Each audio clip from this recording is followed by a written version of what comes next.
Hey, what the fuck is going on out there? We did a bunch of cough checks and a bunch of fuckity-fuck mic checks to make sure it was all in check. Want to welcome you to class in session. I'm ripping the sublimator again. This thing has just been kicking my ass. I'm going to tell you guys a story. I'm going to take a rip first.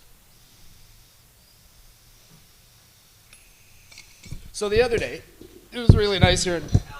What? My mic is on. What's going on? It turns out the producer sublimated. Are they blue lights? It looks good, yeah. Yeah, there's blue lights on the camera. They're pretty nice. So the other day, I'm out for a bike ride. Fucking just got rocked. Ripped this crazy thing for about 2 hours before I left the house. Jumped on my bike, went for a killer bike ride. And decided I'd come back here to meet Enrico for more sublimation. I'm getting further away. So, decided I'd come back here to meet Enrico for some more sublimator sessions. Fucking brought my Under Armour track pants, jumped in the bathroom, changed up, walked out to the lounge, started getting ripped again. I was like, fuck, shit's not feeling right. What the fuck is going on? So I get up, I went to go take a piss, come back into the lounge, I go to put my hands in my pocket, I had my track pants on backwards. I got so rocked off this thing before I left the house. So yeah, hats off to Sublimator. Congratulations to Enrico for finalizing a six-figure deal with West Coast Gifts for international distribution. This thing's all CSA approved. Yeah. So, had a pretty good weekend. Went out to go see No Means No. Now, I don't know if anybody's a fan of old school kind of experimental punk rock or hardcore, but No Means No pushes the fucking envelope. And this is like going to watch a band that consists of three Phil Donahues. Like late 50s, all white hair, old school guys, and holy fuck, they're heavier than Motorhead. It's crazy. It's amazing to watch them. Anyways, thanks to the Wright brothers for keeping it going for so fucking long and keeping their sound consistent from day one to present. It's amazing what you guys do. And so we got Chris Bennett coming on. We're going to get rocked and talk about a bunch of synergistic herbs that you can start blending with your weed. Well, yeah. How's it going, brother? Good, man. Thanks How you for doing? coming out. Yeah, cheers. Yeah, well, I have this shop, Urban Shaman, but I'll tell you right up front, I don't mail order to the United States, so sorry for those interested. But if you want to check out what type of stuff we sell, it's called the Urban. Check out www.urbanshaman.net. That way you can check out some of the stuff and cannabis and find places to source it in the United States. Cannabis is definitely my favorite herb, but I've never sold it. Too. I sell. Yeah, I've never sold it either. I sell plants like I can't get away with. I can't say never sold. I haven't sold in a long time. Being an activist and stuff, it kind of makes it a little bit too high profile of a situation. For sure. To deal in her, but I deal with herbs that I can sell legally, and there's, interestingly enough, there's a number of herbs that are pretty cool and legal, and the government's not really fully aware of them, I guess, at this point. Some of them are legal to possess, but once you start preparing them and ingesting them, then you start breaking laws, So some of them I can just sell for non-ingesting purposes legally. And so, but in regards to what can be mixed with cannabis, some really nice ones. Yeah, well, there's only some that I would say that are really worth mixing with cannabis. For sure. There's wild daga. It's an African herb, also called lion's tail. And both the leaves and the flowers of that are smoked. And I find the leaves are better for effect-wise smoked anyways. And what are the effects of lion's tail? I find that it kind of, when you smoke it, it kind of wakes me up a little bit and gives me a kind of a curious buzz in the back end of my skull. I haven't been that fond of it, but it's used in South Africa sometimes as a replacement when they can't find cannabis, and sometimes with cannabis, and sometimes with this other herb that I do like, which is a succulent from South Africa called Scaledium tortuosum, and also known as Canada. And it's a selective serotonin reuptake inhibitor. I've never tried that. And so selective serotonin reuptake inhibitors are what antidepressants, anti-anxiety drugs contain. And what's nice about Scaledium is you don't have to be on some pharmaceutical that you take all the time. You can just use a bit of Scaledium when the panic attack or anxiety or whatever occurs. You know, some people say they get a bit of anxiety from smoking cannabis. Scaledium can balance that out, or so can CBD. You know, CBD-rich cannabis as well. That may also increase the duration of the high. Too. Yeah, it kind of puts you in a better mood. I find sometimes, you know, when I'm working in my shop, I have all these plants for sale, and people will come in and what's this one do? What's this one do? And after a while, I get a little. I don't want to hear about it anymore. It's like, man, I just did this 15 minutes ago. Yeah. I'm not doing it again. So I get on. You know, I'm not in the most chipper of moods, but I'll add a little bit of Scaledium into a joint, and boom, you know, once again, I got a smile on my face. My load's a little lighter, and I'm ready to go. So it's a pretty cool little herb. You can also snort a tiny line of it, and it's pretty powerful that way. And when you start doing it, snorting it or ingesting larger amounts, it actually has kind of an ecstasy-like groove. I used to sell this mix from Australia called Blue Lagoon. That was a herbal ecstasy, and it had a mix of Scaledium, a chocolate extract, and a saffron extract. And it was a pretty nice little herbal substitute for, you know, the pharmaceutical MDMA. It's a little chiller and stuff like that. Unfortunately, I can't get it anymore. They can't produce it in Australia anymore, and I don't have the recipe myself. But let's just start playing around with it. Yeah. Well, there's lots of room for side businesses there. Then some people mix Blue Lotus with their cannabis, but I don't think that you get much of an effect from that. Well, I find it kind of adds a nice calming effect to almost anything. Well, I think that, you know, like in order to get the psychoactive effects of Blue Lotus, you got to ingest larger amounts than generally what you'd smoke in a joint. You know what I've been doing, or what you usually just put in wine. That's the way the Egyptians would do it. The whole flowers. This was a water lily, really beautiful water lily that grew in Egypt and was used in ancient Egypt. It appears in a number of ancient Egyptian engravings. And it's got chemicals that convert to apomorphine and kind of opiate-like qualities. And this was used in rituals and stuff like that, but they also blended it with wine. Usually, you know, like with the Blue Lotus, I recommend people put it in a bottle of wine, you know, put about 14 grams in a bottle of wine, let it sit for a few days, and then strain it, you know. And wine can actually be a good carrier for a number of psychoactives. For sure. If you can get your hands on some coca tea, throw that in some wine. It's pretty good. And cannabis, too, as well. I've taken my volcano seconds, the stuff that I've run through volcanoes that a lot of people will save to cook with and stuff. And I've thrown an ounce of that in a bottle of wine and then let it sit for a few days. You could also do this with hard liquor. Let it sit for a few days, strain it, and then you drink it. And it's really a nice buzz. It's almost like a narcotic type of buzz, a lot heavier than smoking it, without all the body load of ingesting eating cannabis, you know. And that was hugely popular in the ancient world. You know, there's references to cannabis-infused wines in ancient Greek literature. The Scythians, again, you know, another group that we talked about recently. Well, you had made some Templar wine, didn't you? Well, I haven't made it, but I was mentioning the Templar themselves. There's references to their cannabis-infused palm wine that was called the Elixir of Jerusalem. And so I want some Jerusalem elixir. Yeah, Islamic world as well. A lot of Sufis drank cannabis-infused wine. China, there's references. The first anesthesia used for an operation was actually a cannabis-infused wine used in China in about 105. So, you know, it's an interesting option for cannabis ingestion out there, especially if you love wine. I'm not much of a drinker myself, but once in a while making something like that can be kind of fun. I use grain alcohol, Everclear. I'll take some weed and just put some in there, shake it around for a little bit, and then I just drop teaspoons into a glass of juice, and it's amazing. Cool. Yeah.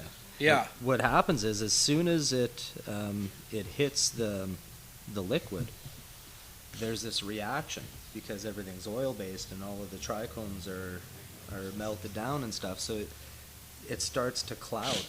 and the whole glass, it's like this. It's a weird eruption almost, and you get this thing happening, and it's almost like the liquid starts to roll into itself. Wow. And you get this clouding effect that drops down to the bottom of the glass, and then you shoot it back. I call them cloud tens. Nice. Sounds very alchemical. It is very alchemical. Yeah. I think it's it's fun anyways. Yeah. I can't think of the word I was about to use because it got sublimated from my existence. Probably the most popular plant I sell these days in my shop is this stuff called kratom. Oh, nice. Yeah. And it's the leaves of a tree that grows in Asia. And it's interesting because it gives two different qualities. In small amounts, say 2 or 3 grams, it's kind of a stimulant. And people use it for energy and stimulating effects. But once you get up over about 5-7 grams, then it has kind of opiate-like effects. And it's a really effective painkiller. But it doesn't have the cloudiness of opiates. And in recent years, it's just gained in popularity because people buy it to try it out maybe for a bit of a recreational buzz, but then they find it's really effective for something that they have wrong with them. And I've talked to people that use it in small amounts as a replacement for Ritalin and as a study aid, people that are using it for pain. All sorts of different reasons, and they're saying it's and also a lot of people come into the shop to get off of oxycodone. Wow, so it can help people get off of opiates. Yeah, it can help people get off of opiates. That's cool. And so, and then, if you're forced to take opiates because of pain, you can alternate it so that you don't get, kratom itself is probably about as addictive as coffee. And so you probably, you don't want to take it every day either, but you can alternate between the opiate-based and this kratom stuff, which acts very similarly but isn't the same thing, and so it's really booming in popularity, and like a lot of substances, because of its interest and popularity, government forces are starting to take a bit of an interest in it. Hey man, we don't want you guys treating yourself with something that's good. One of the on that note, one of the fundamental mandates of our shop is that humanity has a natural right to the plants of the earth, and that's really what it is all about. And this is like our right to air, water. This is life on Earth, and humanity has had relationships with these plants for thousands of years. In cannabis, it's like tens of thousands of years. So, it's just outrageous that in this time, in these dark ages, that it's prohibited substances, and that these other plants and many other plants. I don't know how many plants are on the list of prohibited substances, but each one is really a crime against nature and a crime against man. And that list just keeps increasing, like Codex Alimentarius treaty from the UN that almost all the countries have signed. It's fucking everybody. And slowly these plants are going to become more and more restricted because they do have medicinal values and spiritual values. Yeah. So that's it's a shame. One of the flowers I really enjoy smoking is Brugmansia. Yeah. I've heard of people smoking broom. I don't know if I've smoked it myself. Oh my God, Brugmansia flowers give this.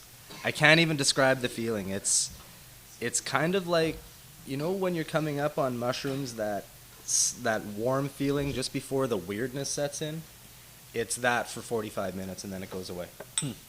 It's a really, really nice thing. But don't make tea out of them because you'll get so fucking out of your tree that it's counterproductive. But definitely really, really good to smoke. The peach one being the most potent out of the Brugmansia family, and the yellow one being really, and they're best smoked in the evening. They're just really amazing. Yeah, and then besides natural relaxants, I sell things like stimulating things like guarana, and that's what's in a lot of the energy drinks nowadays. You don't smoke that, you drink it and whatnot. And then I have a variety of plants that are visionary plants. Some of which you can possess, but you start getting into ingestion, you run into trouble. But I can talk about traditional use and things like that. So I sell a variety of San Pedro cactus relatives. And the San Pedro is a mescaline-containing cactus, much like peyote. Peyote is actually legal in Canada. and there's no laws prohibiting it, because what happened was they were going to prohibit it, but then they were going to have to create a special religious exemption for groups like the Native American Church, which used peyote ritually. And they thought this would open it up and create a precedent where they might find themselves in a situation where somebody were to say, I use cannabis ritually, and this is a precedent for setting that, which I'm trying to do in court myself. So they figured the best way was to leave it off the schedule, because it's illegal to import any cactus of any kind into Canada, any living cactus into Canada. And peyote doesn't grow here naturally, so all the peyote has to be grown, in greenhouses, which is very labor intensive, and peyote itself takes a really long time to grow. And I once in a while I'll sell live peyotes from a greenhouse, but I've never sold dried peyote because peyote itself's endangered. It's illegal in its natural environment in many places. Really? It's a federal offense to have it growing on your land in some places, and this is like a clear example of the government prohibiting the natural flora and fauna even here in North America. A variety of different groups, the Hopi, the Navajo, the Uchol, the Mazatec, Native American Church, to name a few, have used peyote for decades, if not centuries and longer, So it's like incredible that there'd be a law against it. What I do sell dried is these faster growing San Pedro cactus, which grow about a foot a year, and they have been used in South America for going back 3,500 years. There's ancient temple depictions of San Pedro going back 3,500 years in Peru and places like that, and is still used in shamanic ceremonies today there, in healing ceremonies, and it's a really wonderful medicine, psychedelic. It contains mescaline, of course, which Aldous Huxley wrote about in his famous Doors of Perception. It's kind of like being drunk on mushrooms, if anybody's done mescaline. The Francis King, an occult writer, he claims that Crowley turned Huxley on to mescaline in a Berlin hotel room in a celebration of the rites of Eleusis. That's awesome. The ancient Greek mysteries, which Crowley was trying to recreate with psychedelics. That's fucking cool. It's like, hey, Huxley, come here. Yeah. I got something for you to try. Could you imagine what happened that night? Yeah, mescaline. Have you ever had mescaline? Oh yeah. Like I said, really... it's like getting really drunk and taking mushrooms, but everything instead of being I kind of find it's kind of wavy. ecstasy acid kind of combination. Well, yeah, I was gonna say instead of being really wavy, everything's very like. Yeah, it's like almost Viewmaster superimposed. Yeah, I find I never lose any coordination. I almost feel kind of cat-like in my. Not me. I stagger like a motherfucker when I'm on ecstasy. It's like whoa. Yeah, it's crazy not stuff. Ecstasy, mescaline. Yeah. And ecstasy, I find, is like LSD without the trip. Yeah. It's like they just engineered the trip out of acid, and all you get is this. I find. I guess. Where's it going? Where's it going? I find ecstasy is kind of more about feeling and impassion, and then LSD is much more intellectual for me. It's like. See, it was explained to me when I was a kid. There was this really interesting dude in Winnipeg. His name's Basil Hatt. He had a pet raven. He was like a leather craftsman. Like walked around in like. Leather long rider and big riding boots and the hat with his raven on his shoulder. Like full on out of time. Man right out of time. Liked girls that had Victorian ankles. He was just a very odd guy. But he explained to me one day, I can't remember the show we were at. It was some kind of crazy show anyways, but he was explaining to me the energies of psychedelics. And he was saying mushrooms, they've got a very feminine energy. They put you in touch with kind of emotions and make you aware of things, self-awareness and stuff. He said LSD, in his opinion, was extremely youthful. It was inquisitive and just made you wanna like rage. And as you're coming down, there would be like, questioning the universe and these really insightful talks. And he described peyote and mescaline as a masculine energy, and it's being like slapped awake. There you go. Yeah. Well, they do call it grandfather peyote. Yeah. Oh, yeah, for sure. And I had to agree. Like after doing them all, it's they definitely have different energies, and I guess one could equate them to being masculine, feminine, and youthful.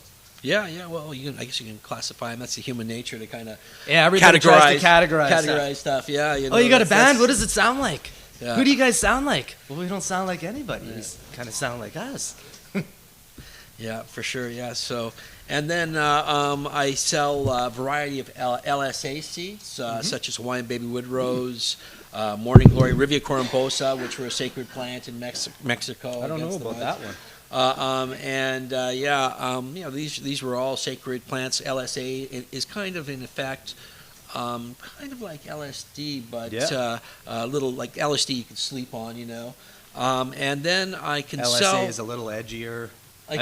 I can sell the plants for making ayahuasca, the visionary tea from the Amazon basin, but preparing it would be illegal. Yeah. Although there has been in Canada and the USA exemptions granted to ayahuasca using churches, but I haven't heard of anybody ever being arrested and charged for preparing ayahuasca. Oh no, there's full on outright ayahuasca addiction treatment centers here in British Columbia. Yeah, and stuff. Yeah. It's like, so it's kind of like a bit of a gray area, but it's a very, very, very powerful visionary tea from the Amazon basin, used again by a variety of religions, tribal religions like the Shipibo, more kind of Catholic mix with jungle shamanism religions like the Santa Daime or the University Vegeta, and a variety of other groups as well. And these are very powerful substances. Ayahuasca is very they contain the active chemical dimethyltryptamine, which is a psychedelic that we've talked about here before on this show that affects the pineal gland, which is right in the center of the brain and thought to be the third eye in many traditions. Plus, they're ingested with an MAOI inhibitor that slows down your digestive process. Otherwise, these other plants would just go right through your system, and you wouldn't feel the effects of them. But by taking the two together, you're able to get the effects of the dimethyltryptamine.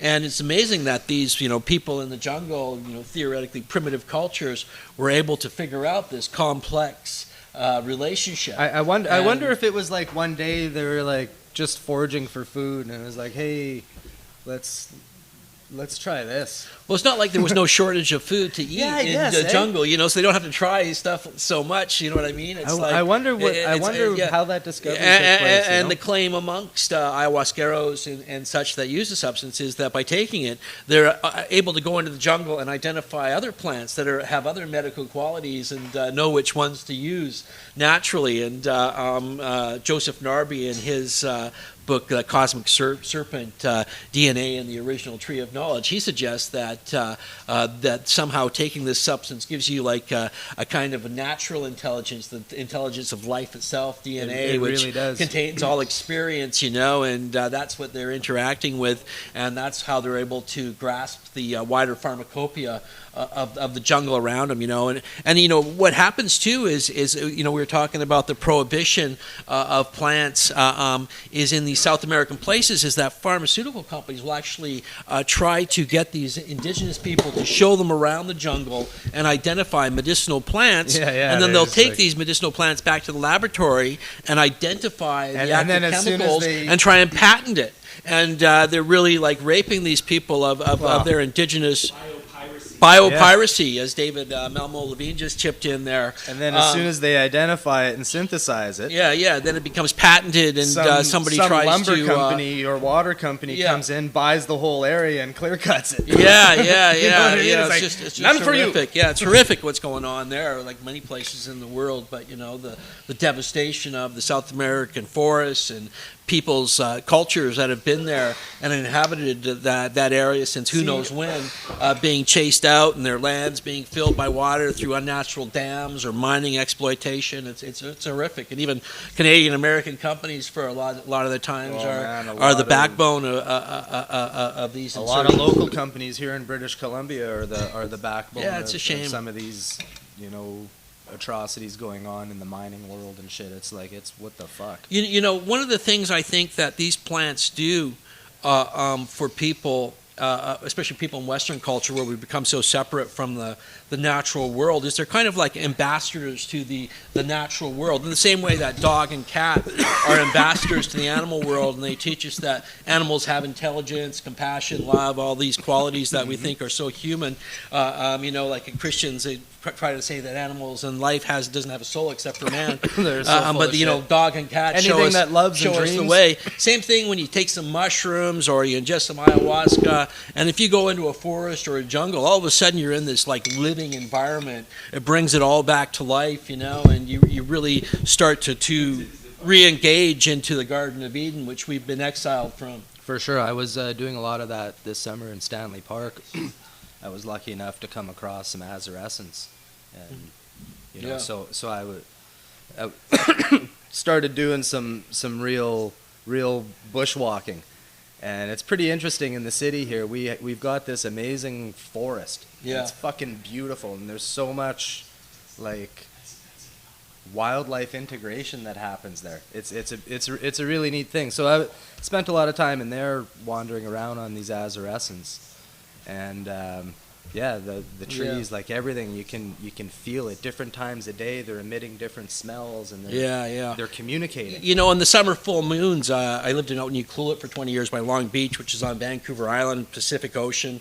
I would get dropped off at night on the full moons and then hike back through the beaches and forests high on psychedelics, and it was just such a great experience, you know, and really kind of like just ties you back in with the land. It really does. In a way that nothing else can really compare. And I think that, you know, people that do choose to experiment with these types of substances, you know, there's a certain element of personal responsibility, and you really got to pick the time and place to do these things. You know, you don't want to do them downtown in New York City or someplace like that. Pick somewhere in the natural world, away from electricity and cell phones and buses and taxis and rushing cars, and pick a natural place in the world. And you know, hot springs are great, beaches, deserts. You know, there's all sorts of wonderful places. And choose your time and prepare for it, and take it like, you know, a spiritual medicine and not some sort of like party drug to be done in the craziness of the inner city. Yeah, for sure. I would start off on the beach.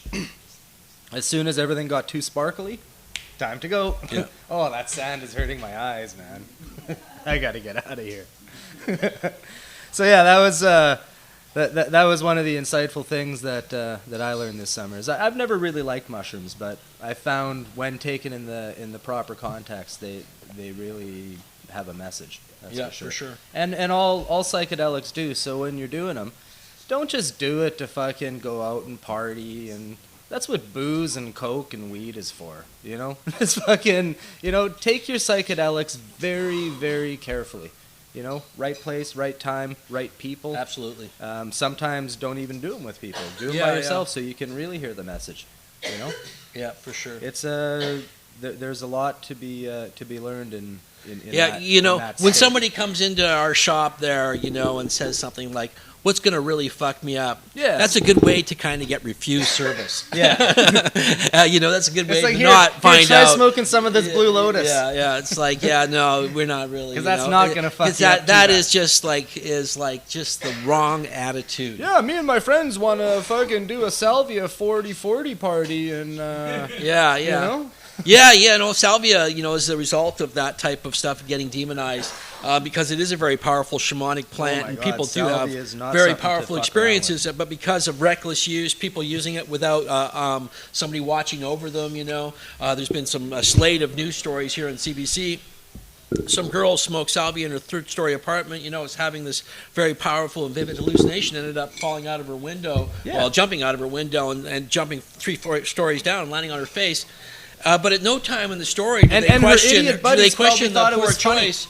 Do they question? Well, she was by herself. That's just it. There you go. At no time in the story do they question the fact that she was being so irresponsible and even doing it by herself? Because anybody that knows about salvia is that it is or not on the something- third story of anything. Yeah. It's like taking DMT and going for a bike ride in rush hour. It's like blaming alcohol for your drinking and driving accident. Oh, it's rush booze's hour, fault. right on. I'm gonna do a DMT so ride. there's a certain element of responsibility that needs to be put onto the individual. Oh, for sure, and, man. It's yeah. And it's always the individual. It's like, know your shit. Yeah. If you're gonna Absolutely. experiment, we live in a world of information now. There's nothing you can't find out with the internet. So fucking Google something, use the all-seeing Google Oracle, and let the Oracle tell you what you need to know, and then go out and try it. That's right.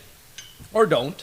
Yeah, or The don't. choice- Yeah, the choice is yeah. yours. That's the freedom to say But, no but as well. if you do intend to do something, learn about it first. Yeah, for You know? sure, absolutely. Don't go by what some dumb fuck at the bus stop said. Yeah. Oh fuck, man! I tried. And this don't shit, fall man, for it peer fucked me pressure. up, You know man. what I mean? You pick your own time and place for these types of things. You know, when For sure. when they have been used by other cultures, they've generally been part of a rites of initiation and things like that, and they're not to be trifled with at all. That's for sure.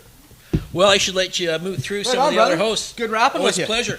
And next week, well, I was going to do some agent stuff this week, but next week we'll hopefully have the video. And Yeah, everything there's working. live stream is weird.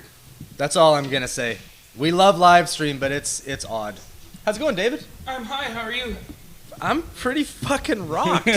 I imagine. I have to say. You always have very potent medicines here. Yes, and I found the most potent way of delivering them. So Yes. next to eating them. Yes. I have with me something that me and my friend Rob wrote. It's about the history of cannabis's use as a relaxant. And we put it up online. Hey, wait, let me try that. Well, no, keep talking. I'm Okay. gonna see how that works. Yes. Well, take some strains with We're some... doing a real-time experiment. Do you have anything with a myrcene in it? They all have myrcene in them. They all have myrcene in them? It's one of the most common ones in cannabis. I see.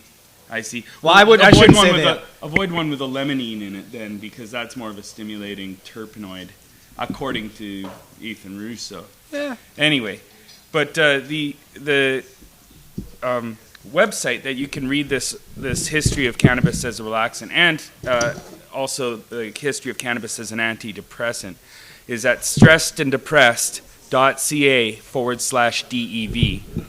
And the whole reason that me and Rob wrote these two histories is because we feel that all cannabis use has a medicinal element, that recreational cannabis use is exactly the same as preventive herbal medicine. I do agree. It keeps healthy people healthy, and that there is no such thing as non-medicinal use. There's only use and abuse. So we're trying this test here. Hang on. And I think that one of the reasons people are resistant to seeing... It's a pretty good relaxant, bro. Yeah, I can imagine. I've done a little bit of works. empirical study myself. Point being, there's a big debate over whether, you can call all use medicinal. That's, I think Dennis Perone first started doing that in the early 90s, is calling everybody's use medicinal. Some people are resistant to that because they fear they have to somehow be sick for it to be medicinal, and they don't want to see themselves as sick, or they see it as being you have to hand over responsibility for your weed use to your doctor. But not all medicine involves doctors. And not all, Aspirin's medicinal. That's Apples, I guess, are medicinal, and so are dandelions. It depends on which definition of medicine you use. See, Native North American Indians say medicine are things that are good. That's a pretty broad definition of medicine. It would include a lot, like going on a vacation, for example. But we see vacations as medicinal too, in that R&R is sometimes prescribed by a doctor, and one of the R's in R&R is recreation. So, when a sick person hands a healthy person a joint, does it suddenly become non-medicine in midair? I don't think so. I think it's all medicine.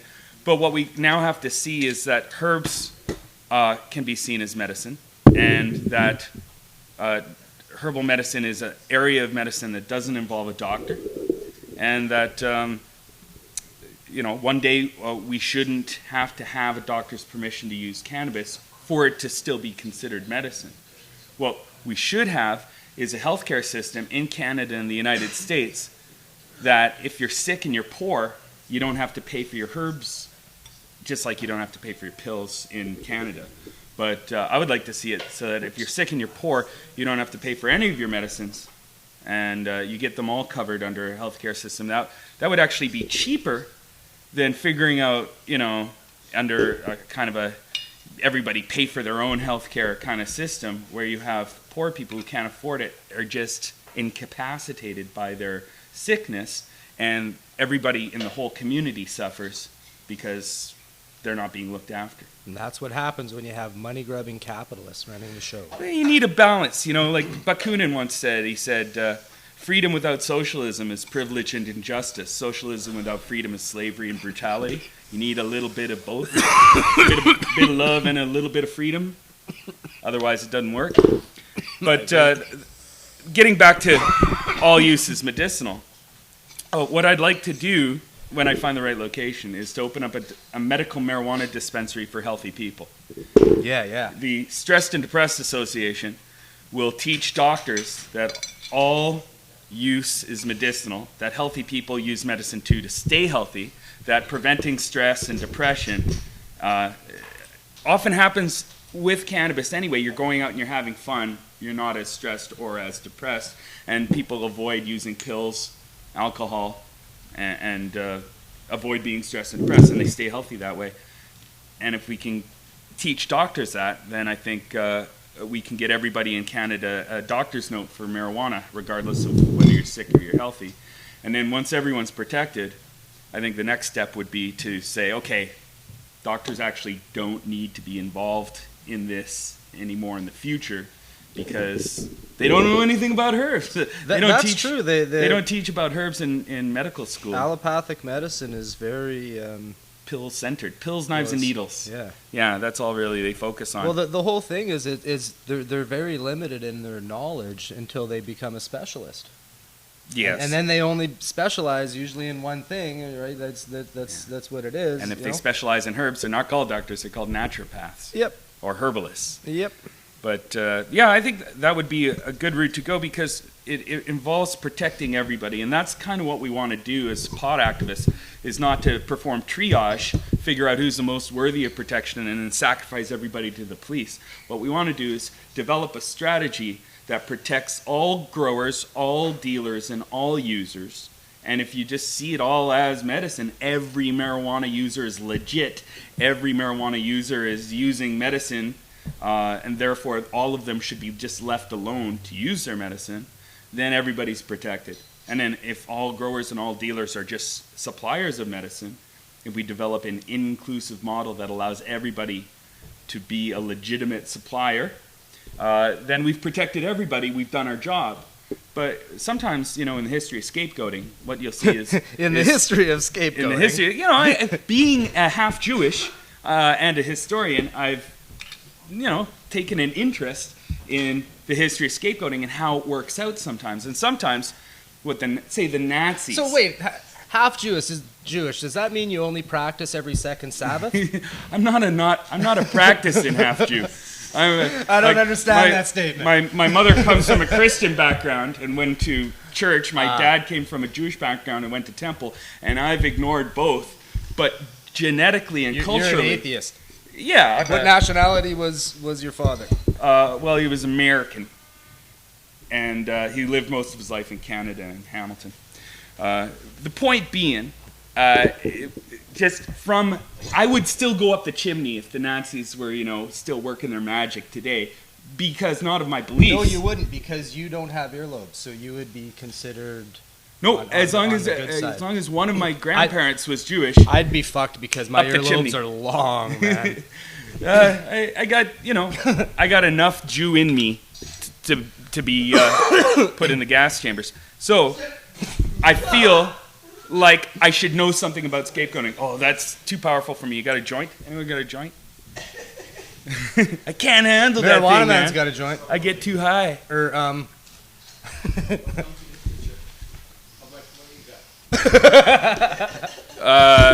Yeah, enough to. So I just wanted to say, like, I didn't want to talk shit about allopathic doctors. I know anybody that's gone to med Cheers. school has had a hard fucking time. It's not easy to go through med school. I'm just saying allopathic doctors are highly, highly educated in an inefficient system that is extremely biased. Well, yeah, they study the medicine that can be patented. And often, the medicine that can't be patented isn't the most effective.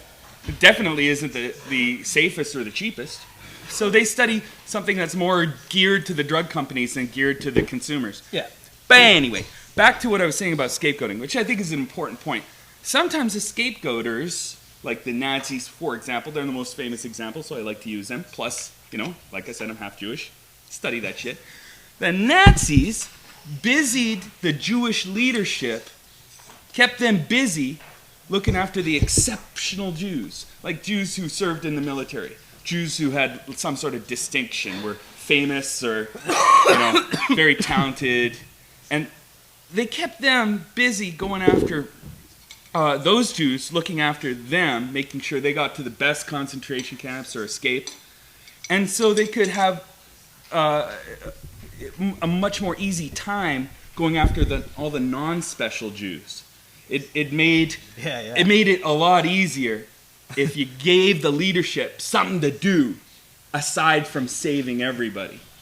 And I think that's a lot of the time what happens in the drug war, is that we're going after the very, very sick people. We're protecting them from being busted. And really, if you're a scapegoater, you want to get those people last anyway. You want to take the vulnerable people who people don't care about, like the dark-skinned people or the very, very young people or the poor people, and go after them first, because they're the low-hanging fruit, the easy prey. You can fill up the jails with them, and no one will say anything. The kid smoking a joint at the bus stop. You go after the famous potheads last, after all the vulnerable and weak potheads have been taken. Unless you're trying to extort spokesmanship. No. Yeah. Because they do that too. Sometimes they'll bust somebody super famous and they'll say, hey man, we'll let you off on that kilo we found. As long as you go and fucking do this speech in front of these kids. About how drugs are bad. And let us televise it. That's right. So you gotta they do did that. try to do that with Jim Morrison one time. They were like, okay, we caught you with some speed, Jim. Or some drug. Jim was like, I wasn't even driving, man. It was in No One Here Gets Out Alive, kind of the biography of the Doors. And they said, okay, now do a commercial against speed. And, that's your community service. Drive slow. He was like, that's what he said. Speed kills, man. Ducks on speed, they just swim around, paddling everywhere. And they couldn't get him to do it correctly. It couldn't get him to give a straight answer, and they just finally gave up. That's awesome. But yeah, that's how scapegoating basically just works. Play stoned. Is that you allow the exceptions to exist so you can enforce the rule all the more easily. That was in Eichmann in Jerusalem, The Banality of Evil by Hannah Arendt. She did this analysis of why the Jewish leadership never fought back, never organized resistance to the Holocaust. They just kind of went along with it. Yeah, we'll figure out all the Jews in our neighborhood and hand them over to you on the trains.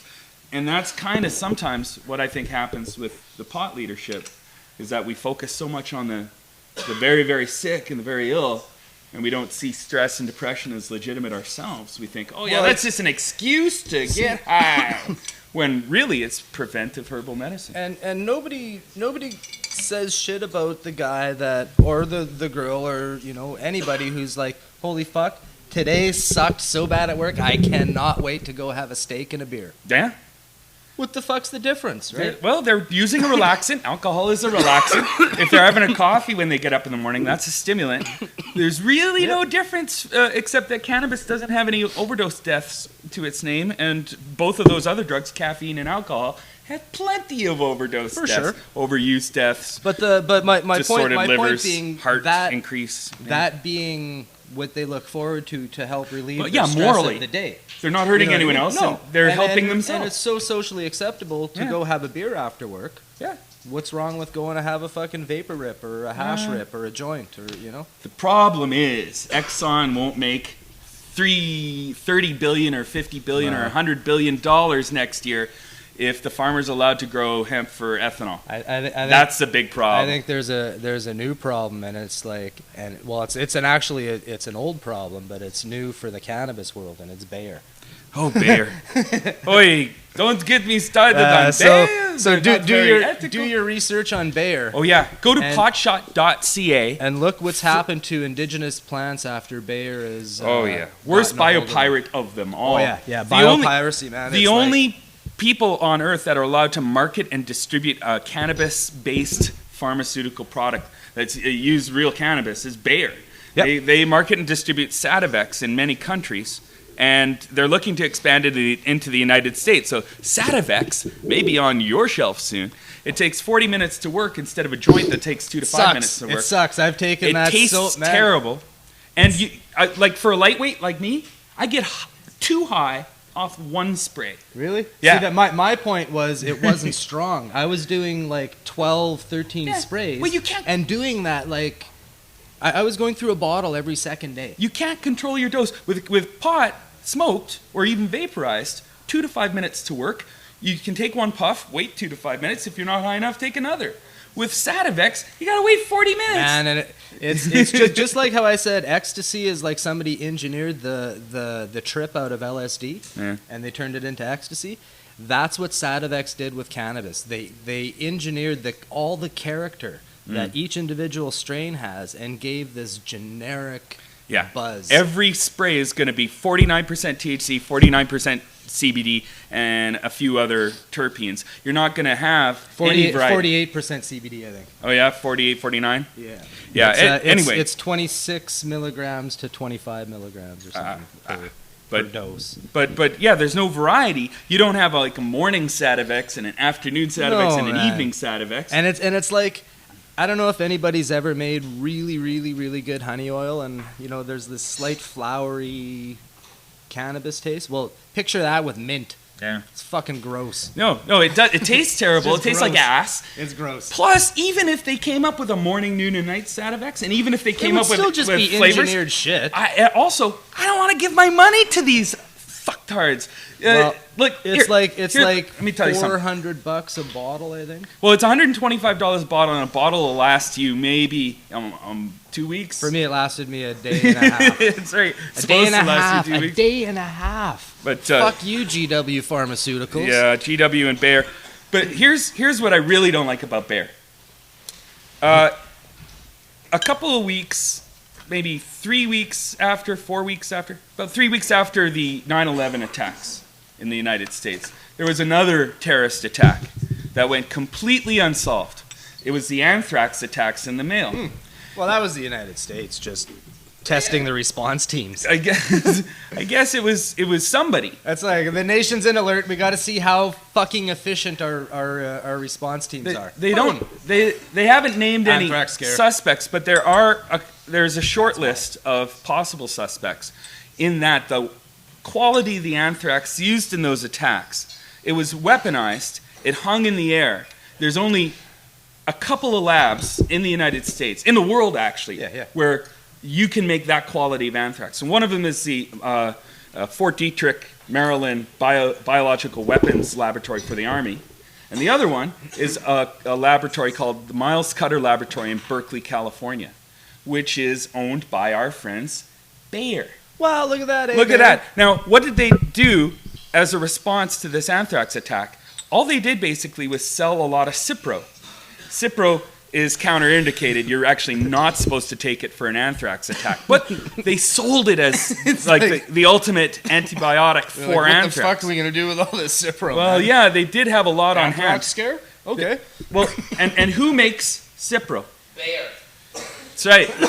Bayer makes Cipro, and Bayer makes anthrax, and Bayer engineered, I think, Bayer made millions of dollars off this anthrax scare when Cipro started to sell out.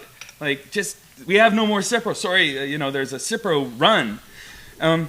It's the exact same plot as in the movie V for Vendetta, where the government is an entity that has a disease and it's selling the cure for the disease it released.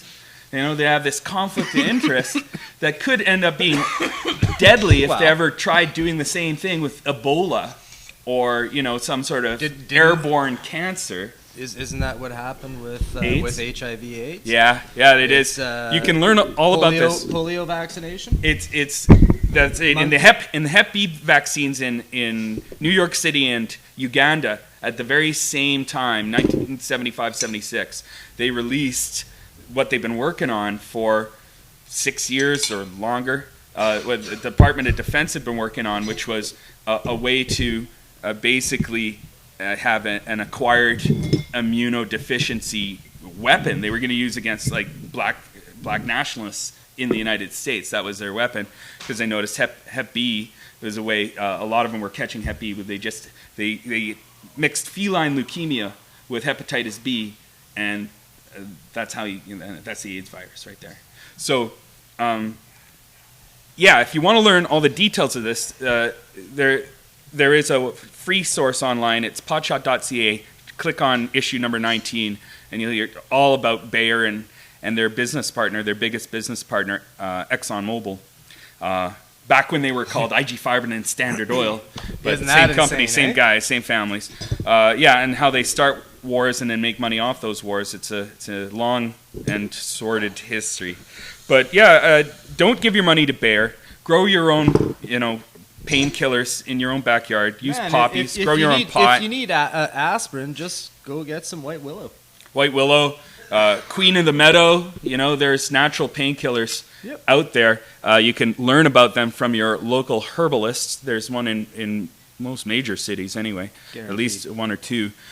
Check that out, and then be self-sufficient. Don't, just because your rulers told you can't supply yourself with herbs to look after yourself, ignore that. Just tell them you never got the memo. Tell them you never got the memo, that you thought it was your, what the fuck are you talking your about? right. When did you say that? The rich, it says in the Bible, the riches of the earth are for all. I think what they meant was food and medicine, because those are the riches, right? If you're stranded on a desert island, that's need, aside from clean water, this is 1 and 2 is food and medicine. These are really the riches. It's not the gold and the silver and the gems. What do you mean? It's the food and the medicine. I know, it's crazy. I'm talking crazy here. But the riches of the earth are for all, and that's a biblical quote. There's no exceptions to that. There's no, that's not a qualified statement. It's for all. It's for you too out there. Take a hold of your own medicinal independence and medicinal autonomy and supply yourselves with these things. And don't give a penny to Bayer. They're really, really, really, really bad. I will, however, mention... Not just really, really, really, really bad, but really, really, really, really, really, really bad. Fucking bad. I do, however, mention that I do buy one Bayer product. It's the Advantage flea killing system for my cat, because if you want to go and exterminate an entire species of something, the experts at that are the good people at Bayer.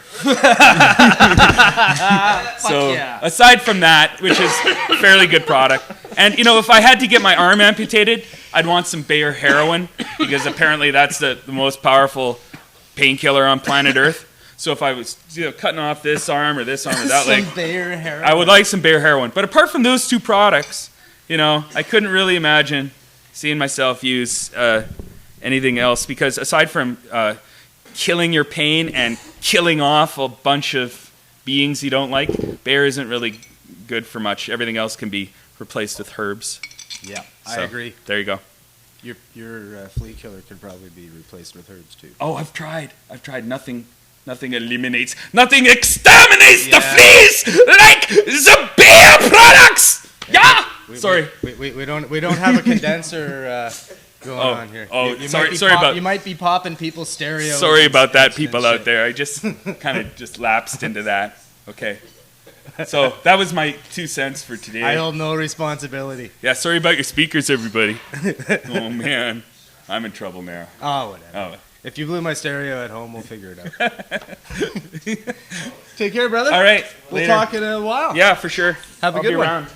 David Malmo-Levine. Who's next? With the fucking lowdown on what the fuck's going down. Who's the next guest star? Who up? Yeah. What about the millipede lemurs? We got Luis with Cannabis Spanica. Yeah, what about him? What's happening, bro? Not much. First time in your show, and I'm trying to introduce my few minutes that you gifted. Talk to the mic. The few minutes that you gifted me with a bunch of information on the Hispanic world, which seems to be a little underput in this side of the world. Yeah, that's for sure. Hey!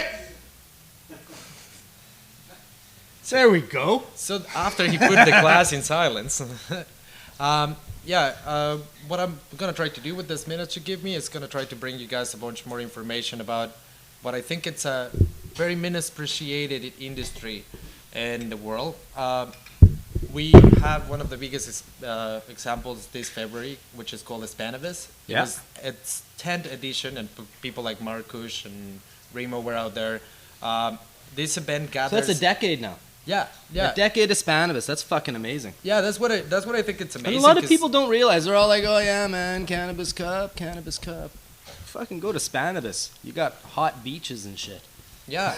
Well, and it's also when you come into these places, I was quite surprised of how professional it looks and how over the years it's become normalized completely. You go over the city, whether it's in Malaga or it's in Madrid or it's in Barcelona, there is publishing all over the place. You hear it on the radio. The mayor has been into a couple of the expositions because Spain, just like Portugal, is keeping it very quiet, but it's allowing its citizens to grow its own herb. I don't know if you know what. Well, we have. I don't know if Rena's still in the house. Is Ginga still in the house? Haven't seen any posts. Well, Ginga's in Spain. She was in chat for a bit, but yeah, that's it's pretty amazing what they allow their citizens to do there. Yeah, and I think also over the years they have created the cannabis social clubs, which is cannabis consumers getting together to grow their own cannabis in order not to participate with the drug dealing or with the main drug dealing anyways. So now the cannabis social clubs have been revised by the French government, and they might start allowing it. The Netherlands is looking at this model in itself because they think it would work for their citizens as well, and that's why I think it's undermined because in this side of the world we keep seeing Colorado and Washington and whatnot, whereas there's still places out there that are pushing or been pushing for like 10 years, right? I think the reverberance of that too is what is happening right now in Latin America. Places like Uruguay are reviewing laws. Yeah, Uruguay, it's fucking awesome. Oh yeah, Uruguay would hopefully allow 40 grams per person per month, I think, is what you can buy out of their shops if they decide to go and make it government shops. But you could also grow your own, right?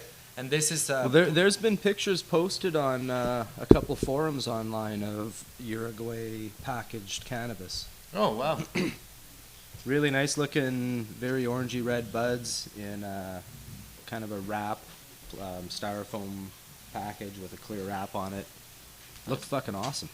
Yeah, there's that another approach to it, which is people is seeing the profitable side of it once it becomes legal. So I think we will see, just like in BC, many businessmen stepping up to the For scene sure. and pushing forward to what it should have been done many years already. And you're saying something about Chile as well. They've got Chile is a place that has been approached by Cannabis magazine. Cannabis magazine is the oldest magazine in the Hispanic world that I know. It's been there for 15 years in Spain. Yeah. And then they started a venture 6 years ago in Chile, nice. right? Their venture is going perfectly because I think about 2 years ago they were able to start selling seeds. Quick rip. Oh, this might not be hot enough. Oh yeah, it is. You gotta turn it up. How's it going, Ginga? We're just talking about Spain right now, and Chile. So yeah, what is happening in Chile, I believe, is Cáñamo has brought a magazine, and they've been out there for 6 years. Somebody stepped up to the plate and started selling seeds. They had to fight a court in Chile for it. Now they're allowed to sell seeds, and over the last 3 years they've been doing Expo Weed, it happens in an actual public park in the middle of Santiago. The people is pushing for normalization, legalization. So That's awesome. we're gonna start seeing a lot more things coming from Latin America. I mean, one of the Cáñamo chili that I got into my hands talks about a sativa in Chile because it appears to actual hemp was allowed to, you were allowed to grow it in Chile during Pinochet's era, and then once Pinochet came out of power, everything went illegal. Yeah. But they talk about people having heirloom strains from those hemp fields.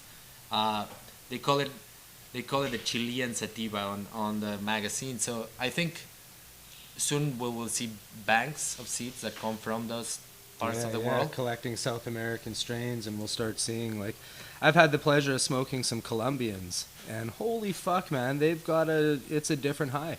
So I really can't wait to start experiencing a lot more of the South American strains.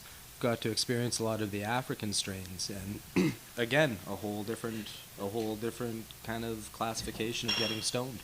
Oh yeah, and it also, given the ways the government allows to do things to people, there is different strains kicking around. In Spain, you will see a lot of auto-flowering these days. Mm-hmm. When I was in Barcelona, everybody's growing in a terrace or a balcony, and then auto-flower allows them to do it, even though they're not the best growers. So any 18-year-old can get a few auto-flowerings going on. Yeah, for sure. There's one of the most famous autoflower strains was the Ruderalis crosses. They were the Roadside Rudy collection.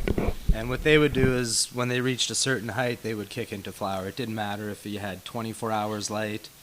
So really, really hard to keep clones of, but good enough weed if you're growing outside and didn't know a whole lot.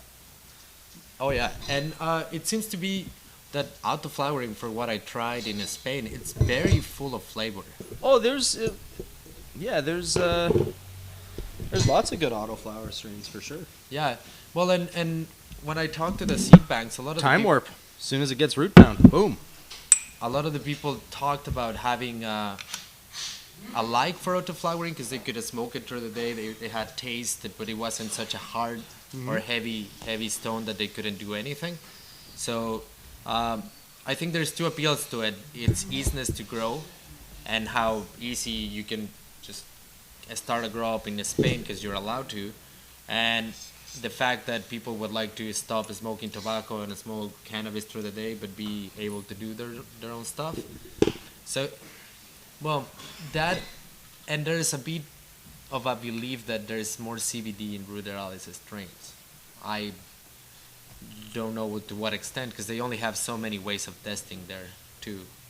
So yeah, I think it all depends on what traits the phenotype has taken, from its parentage.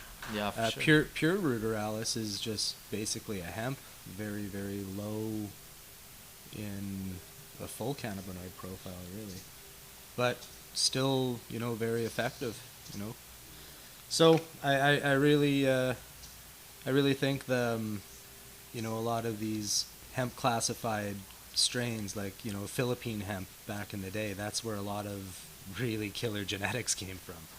So it'll be interesting to see what comes out of some of these Chilean sativas or Chilean hemps. Kind of cool. Yeah, because it's interesting that under the Spanish crown, hemp was legal, and most of our hemp papers come from Spain. Yeah. Up to this day. Oh, for sure. So a lot of the times, cannabis growers in Spain came from those hemp fields.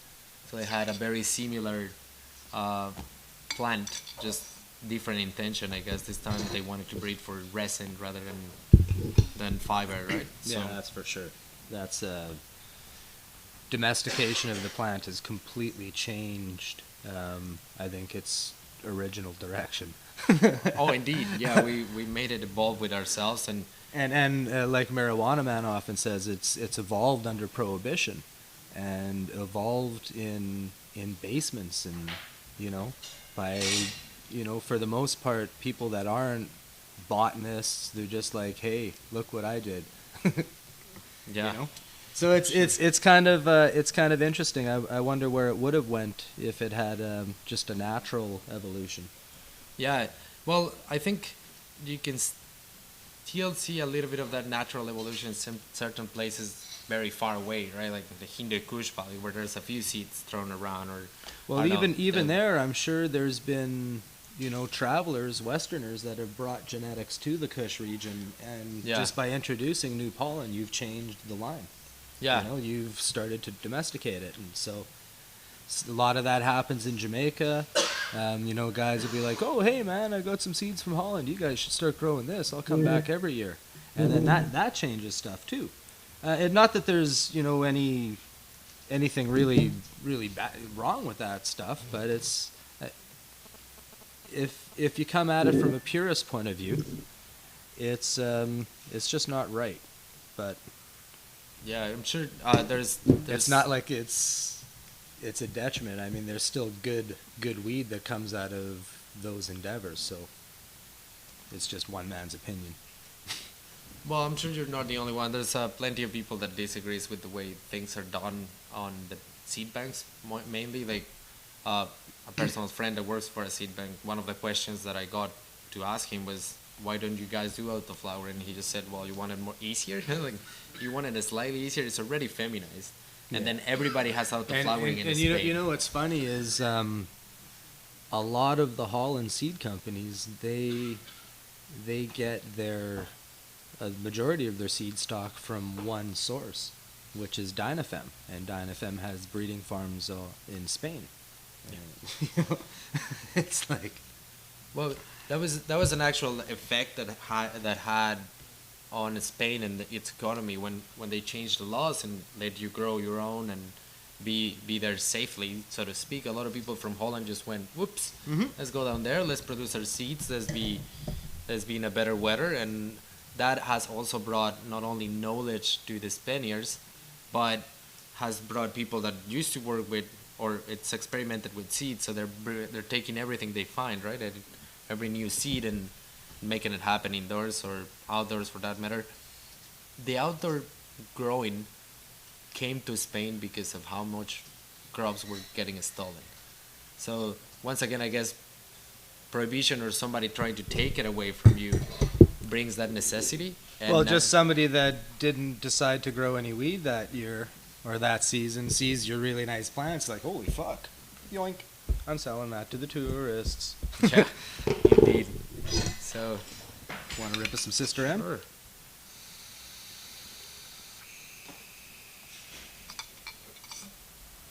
Nice. Those lovely sublimator toe. Yeah, Sublimator fucking rocks. It does. What's happening?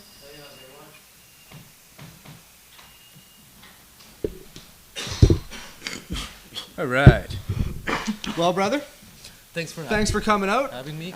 Luis is going to have a piece prepared, I don't know, every week, every other week. Every other week. I'll try to do it every week before I go to Jamaica, and maybe I'll even bring some photos from Jamaica when I'm off. Right on. Back from there. There we go. Cannabis Hispanica with Luis Navidad. Gracias. Take care, brother. All right. Well, we got some a pair of brothers in the house today. We all know Johnny from the Heart. There's two of them. There's two of them. How you feeling, Ali? What's happening, bro? Feeling good to see you, brah. Al the Alchemist. How's it going, brother? Very good. Have a seat. Thank you. My inspirational older brother over here. He's got 7 years on me. Came out of the gate pretty hard and fast, and kind of opened a way for the baby brother to just kind of glide through after, the brash of the initial trail is broken, and this is the man who broke the trail. Nice. Felt good to break the trail too. That's sometimes. it's kind of funny. When I was a kid, my brother, he was. I kind of was like, fuck, that guy rocked. He played guitar in a metal band. He used to rip Judas Priest songs, and that's how I learned how to play guitar. I'd sneak into his room and start. Similar as well, right? Yeah, I totally. did a lot Yeah. of guitar work, a lot of music work, won a lot of awards and all that kind of stuff Oh, as nice. well. Yeah, no, my brother, he as he got older, he really grew up. Like he took engineering, and then it was like a whole different thing. So, but when I was a kid, that's kind of like I really was like, he was the first person I tried pot with. I don't know if I can say that on air. Can I, my brother? Yeah, I can. Yeah, for sure. Nobody knows Same. your name. We got that in common. See, that's the fucking similarities, eh? Like, Having you a feel having a anything big yet? brother is a pretty cool thing. Yes, man. Indeed. So with that, one of the things I particularly do actually is I teach around the world. Oh, So nice. I teach spirituality. A lot of it is yoga based. A lot of it is actually meditation as well. Yeah. So I've taught most styles of yoga known to mankind all around. I've taught many forms of meditation, and this is what I wanted to actually speak about Nice. on your show today. Was Fucking A. Have at her. spirituality and microphone is yours. marijuana. It was really nice, thanks to Chris Bennett, who shares a lot of stuff about Oh, that guy is the he's a sacred wealth of knowledge. beginnings of marijuana and how much it was used to alter consciousness so that we could create a closer connection with the Creator, whether that it means whatever it means to whoever. For myself, I know it means, the being, right? Yeah, for sure. The one true being.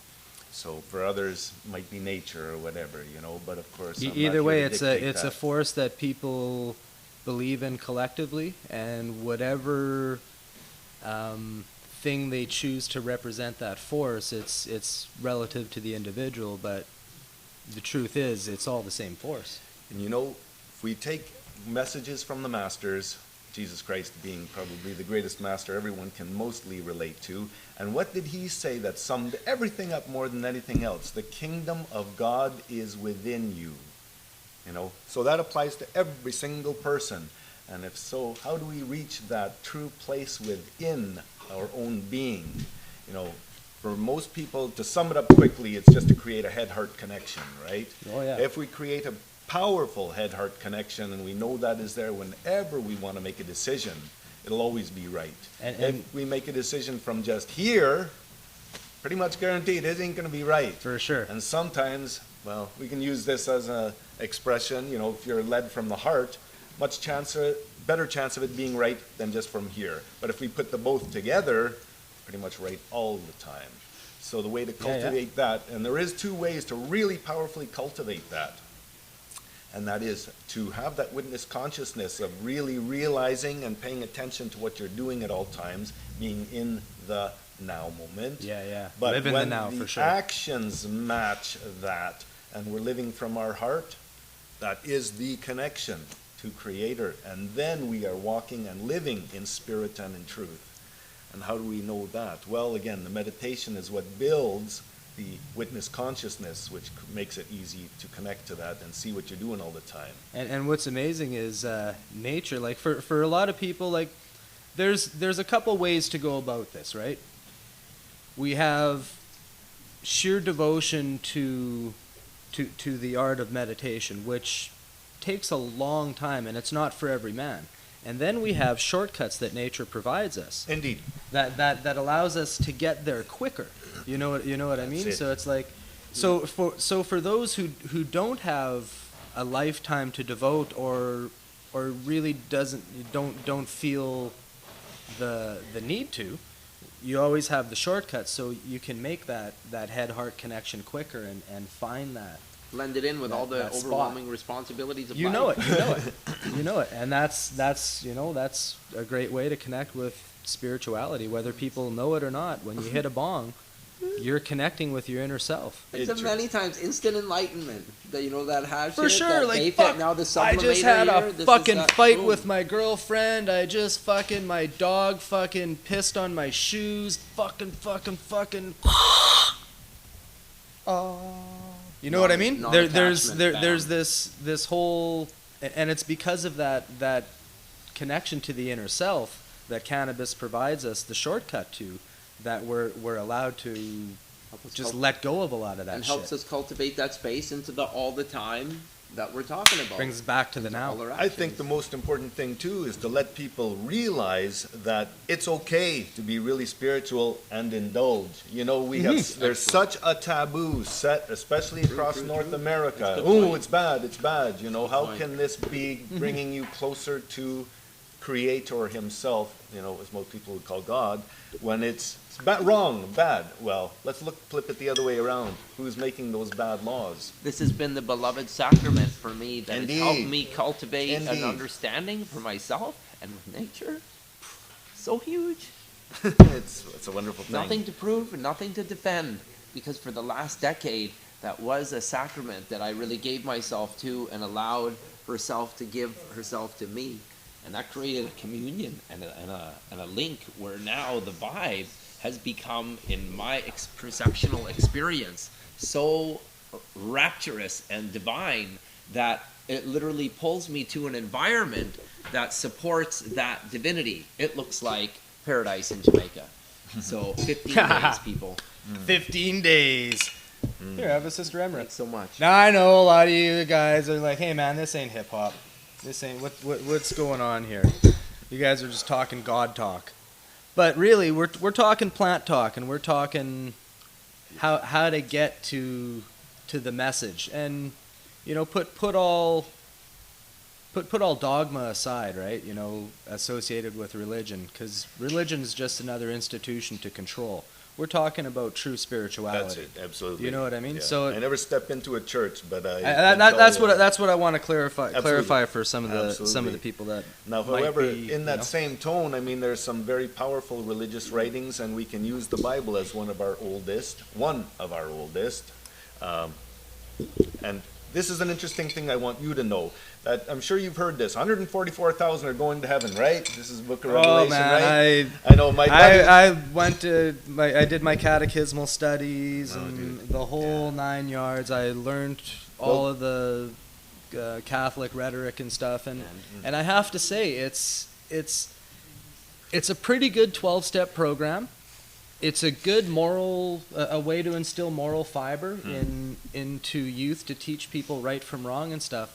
And a lot of these stories, I find the message, the actual what's being communicated, is a really true message. I just disagree with the different forms in which it's being communicated, and all of the Basically, though, the rhetoric that goes along with there is the substance to this, organization. though. What I wanted to get across was 144,000. What they have just recently discovered was that it's not 144,000 people. What it is they've cracked the genome in the DNA code, and guess how many there are? 144,000. That's What this amazing. actually means is when your DNA becomes activated properly, then you'll reach that state of enlightenment where the light from within shines in from the temple and exteriorly radiates. And we've all met people like this, Metaphors. right? Where you just get into someone's presence and whoa. It's like, holy fuck, that guy shines. Yeah. You know what I mean? And usually they are a person that, just spends a lot of time alone with Creator. And just, that radiance just gets on you, right? Mm-hmm. And their life, sometimes, I've been in these circles, and sometimes their lives are still toilets, okay? Oh yeah, it doesn't mean that they're perfect make the, people. it doesn't make the reach person this like place. holier than thou. It just But they certainly put in their time, and that's it the just means important they thing. understand. So this 144,000, when you think about that, another thing that starts becoming obvious is the 7 seals that they speak about in Revelation. How many chakras do we have? That's so for sure. this electromagnetic energy that starts from the base, breaks through the 7 seals, and then hits the pineal gland, which is the connection to spirit. So the pineal gland is got a light receptor. When you get to that stage in meditation and you see these lights really dancing and flashing, Your God pineal gland presence. is Your active. pineal gland is really releasing everything and doing its deal, connecting, and you are one with all that is. This is what we're shooting for all the time. And I just want to end by, this is where the cannabis comes in, and I can honestly state this is a big benefit. So, smoked a really good joint, really into it, went into a nice meditation, and I did focus on my third eye. And all of a sudden, after a couple of minutes, I could swear to you that a woodpecker flew into the room and started dancing into that third eye, poking it so hard, literally had to come out of the meditation and say, wow, that really hurt. And literally looking around the room, if there was something physical that could have done that. No. All right. Went back into it. Again, maybe a couple of minutes. Sublimated. Takes a second or two. Same experience. Felt like a woodpecker came into the room and started drilling into my third eye. Had to come out of it again, and it was just so active from a really good smoke. really good herb. Amazing. I do. I have this morning ritual. I make what I consider to be my daily holy sacrament. It connects me with all that's out there. Beautiful. And So you don't mind when- sharing that with us? No. Cool, cool. When I do this morning ritual, there's a way I hold the cup. It creates Mm. 3 triangles, Indeed. blah blah blah, the whole this whole thing, right? And there's this communication that I practice, and more often than not, I get not like a woodpecker, but I feel this. It's almost like a ripple. It's going. Mm. Very interesting. You know what? I want to tell you and something that, else that can made take me you understand Om. This might take you to a new level. Jesus also said that, sorry, I'm getting ahead of myself, but photons are the energetic field that we receive information from the spirit world through our pineal gland and so forth, right? So when this information comes through, it comes in waves, and this is what you were saying, you feel it like ripples or waves. Yeah, exactly. If you say, I am now watching myself, I don't know why, but for some reason the waveform stops and it comes straight through, almost like straight down, straight through. It can take you to a new level. So this is an important thing that I want anyone who actually does have a meditation practice to try that simple thing. And it's intention, right? Just by stating that. And as you know, intention is everything. So if you say the words, I am now watching myself, this creates that whole thing, takes away the waveform of photons, and it comes straight through. Interesting. Yeah, try Because you that. become an observer to yourself and you're not in the You're way setting creating the the intention resistance. Well, as well. it's connecting you to your higher self. That's so it. it's allowing that thread to be Formed. opened Instead into of, a pipeline instead of this thread that Through the that idea wobbles. of watching yourself. yes. Through the idea Yeah. of Well, watching you, yourself. And what did Jesus I say in totally the understand Bible? that. It's the concept of the higher self. But Your what did- guardian angel is basically your higher self, right? You become the We're all observer. connected by threads. In these waves, these threads are, I believe, kind of warbling. When you've opened, this is the way I'm perceiving it. When you've opened that communication, I'd imagine that Bang, becomes straight. more consistent, Yeah. like a pipeline. Yeah. Beautifully said. And Jesus said to watch and pray. So don't close your eyes. Well, I mean, closing your eyes. We're To talking watch about a yourself. spiritual sense, spiritual watch eye, right? yourself. Physical eyes, Watch don't worry about yourself. that. Yeah. Exactly. Watch yourself when you pray. And to never use vain repetitions when you're praying either. He really blasted people who did that. Pray from here, man. Connect from here. That Say does to the pray deal. unceasingly with gratitude. There you go. Right, to have the gratitude of the heart. There And you go. again, back to the cannabis. Because And if you again, don't we believe in have prayer, certain just roll a things. joint and smoke it, because that's a sacrament unto itself. Indeed. So- And since intention is everything, you honor that in that way, take you to a Fuck whole yeah. new level. Alchemist. Great new teachings. Awesome. Awesome, Thanks buddy. for coming out. Thank Brother, you. Appreciate the time. Thanks, Thanks, everybody. everybody. Keep burning. We're going to bring Adam Bowen up. We changed the format a little bit today. That was a good talk. Word up, that was rad, dude. How's your fucking fast going? Day 10, motherfucker. Yeah, Want to go for steak and pizza It's the last day, man. We're going for steak and pizza tomorrow. I brought a friend today. This is Tyler. I know Tyler. Tyler's fucking I'm always introducing welcome. him to these guys. Well, he's not on set yet. Oh, There we go. This is Tyler. We got Tyler. Hey, Tyler knows all kinds of shit about your parents' music that your parents don't even know. So we're going to talk about fraud and scandal and plagiarism in the music industry. Oh, but, yeah. But first, I want to just go back real quick to what these guys were saying about the pineal gland, and just add a cool little tidbit that I just found out about. What's that? That there's this thing that still happens in animals called the parietal eye. It's like in fish and in some lizards. It's like this third eye that literally is in the middle of their head, and it literally is a photon sensor. It tells them, it judges when it's light and dark and helps them judge seasons and stuff.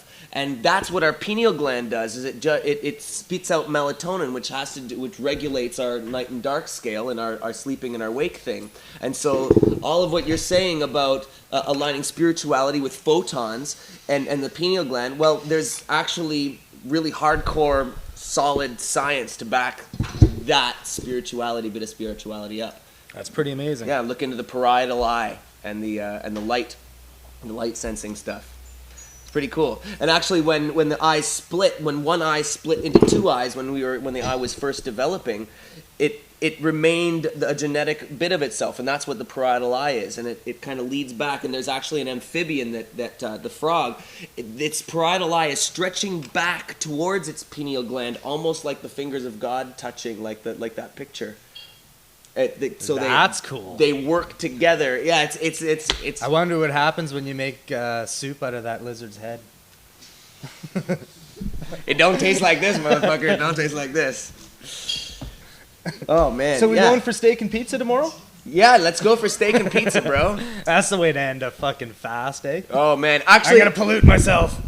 I know a guy, the guy who I first started doing Master Cleanse with years ago. This guy Lubo, and Lubo was this awesome, happy-go-lucky guy, and he would like do cleanses for like 30 days. He did a 30-day Master Cleanse, and he broke this 30-day. Oh, that means my parking's up. Oh. But he broke his 30-day cleanse with cocaine and Jägermeister. Fuck yeah. Because they were doing cocaine, and then he decided to just drink Jägermeister. Because he figured, hey man, if there's any time my body can handle and process all this shit that I'm about to put in it, it's now. So he did it. Well, it just goes to show you that Jägermeister goes good with everything. Yes, it does. Fucking love Jägermeister. It's Yeah, the only buddy. thing. It's the only thing I drink. It's a great way to get drunk. In Hawaii, we don't play music around a campfire. Here in Canada, you play music around a campfire, guitars or whatever, right? In Hawaii, you play music around a bucket of ice, and in that bucket of ice, usually there's a big bottle of Jägermeister. Really? Yeah. It's a Hawaiian drink too, eh? Yeah, totally. Yeah, finish it. I will. Oh yeah. Kaboom! Boom! Enrico already kaboomed us over there. Tyler is high as hell. That's awesome. So yeah, we're gonna talk a little bit. We talked about biopiracy a little bit with David and with Chris Bennett. We're gonna talk about notational piracy. Yeah, man. Yeah. You might remember Vanilla Ice. Yeah. Vanilla Ice came out with Ice Ice Baby. Queen song. Under pressure. Under Pressure, Queen and David Bowie. And so like he actually went to court. He's like, nah, yo, one of the notes is different or something. But it wasn't. And they settled out of court, and so now they got, Queen and Bowie get credit on the fucking deal. But man, it's Well, some of the greatest rock and roll albums. Let's take. What about Led Zeppelin? What about Led Zeppelin? Yeah, man. We were just talking about this. I mean, a lot of people love Led Zeppelin, but literally, they just change in some cases, only words, like just sections of words Some and songs. cases they Yeah. didn't even do that. Yeah, and literally, we're just gonna blatantly fucking put Page and Plant beside this. Yeah, what happened there, Tyler? Well, I'm not actually sure why they did it, but 'Cause they on could. their first record, like, there's two songs that are very well-known blues standards that go way back to the 50s that were written by a bass player who worked in the studios there, and it's just word for word. Even the format of the songs and everything are unchanged, and they just So Put it on their- what songs are those? those ones are "You Shook Me," written by Willie Dixon. Yeah. And then there's I Can't Quit You, Babe, which I can't remember who the author or the composer of that one was, but Otis Rush. There's actually videos on YouTube where you can find the guys who are playing it, and it's exactly note for note. You can compare it, and they play it in the same key. They do the same format. Oh, this repeats. Metallica. Metallica has ripped off a fucking killer California skate fucking punk metal band called Excel. Stolen like a couple songs off them. Like, Oh, yeah? Oh yeah. Yeah, he was playing them. Oh when yeah. I was over the Shadow other day. Winds. Shadow Winds by Excel is Enter Sandman. No way. Oh yeah. I was listening to. No way. Yeah, Shadow Winds came out in Like '84. that big, huh? Five. But just he Yeah. stole the lick. Like No, that the, lick? even the beginning, the acoustic part of the song. Yeah. It's all fucking Shadow Winds. Doom, doom, doom, doom, doom, doom, doom, Yeah, doom, yeah, doom. yeah. It's all Shadow Winds. Oh, wow. You guys Shit. can check that out. That's fucking bullshit, Metallica. Bullshit, Lars. Anyway, sorry, I'm not supposed to yell. Everybody's just I was yelling Being all between yelling- the microphones. yelling though. into the I'm microphones aware. today. I'm aware of the microphone, bro. I got mic control. So what else? I mean, Elvis did a lot of ripping off. Oh fuck! You want to talk about yeah, an ancient ripoff artist? Fucking Bob Dylan, bro. Bob Dylan. That's not even his real name. Yeah. It's Robert Zimmerman. Yeah, well, we know that. Well, some people might not. And Old, it's, you know, old Bobby Zims, as he's known in some Bobby circles. Sims, he stole everything, man. You can like literally go and like compare his early stuff to Woody Guthrie. Oh yeah, he was John a Prine. Woody Guthrie Yeah, plagiarist. he Yeah. stole the rhyme scheme of him a lot. Yeah. There's a lot of his songs that are copy-paste, but change the words of Woody Guthrie and Bob Dylan. Yeah, Yeah, big it's time. kind of funny. Like, and there's a wicked interview with Bob Dylan where he talks about selling his soul.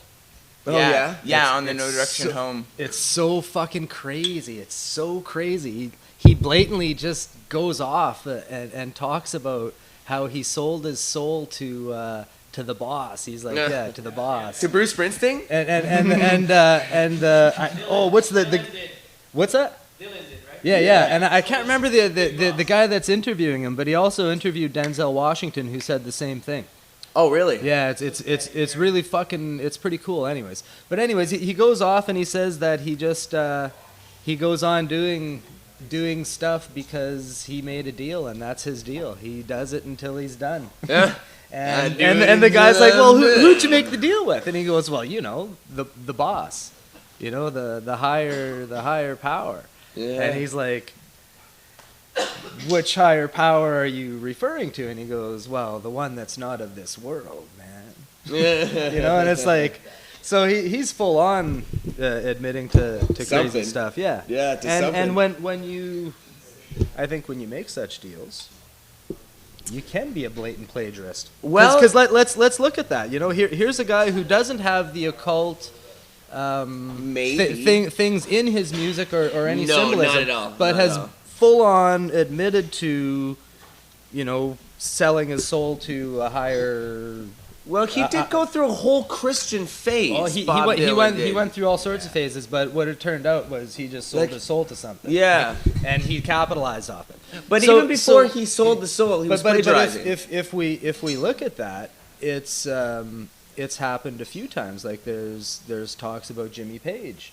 oh, There's man, talks it's about so Robert many times. Plant and how his deal and how, you know, there were certain things that were going to be taken away from him and Yeah, but he man. was always going to have, you know, so there are these things that I got these this. blatant plagiarists have done, you know. Yeah, man. But And- I got and this look- quote look at- locked and loaded, though. But if you look at the blues guys, all of these blues guys, what they have in common is a lot of them made deals at the crossroads with the devil.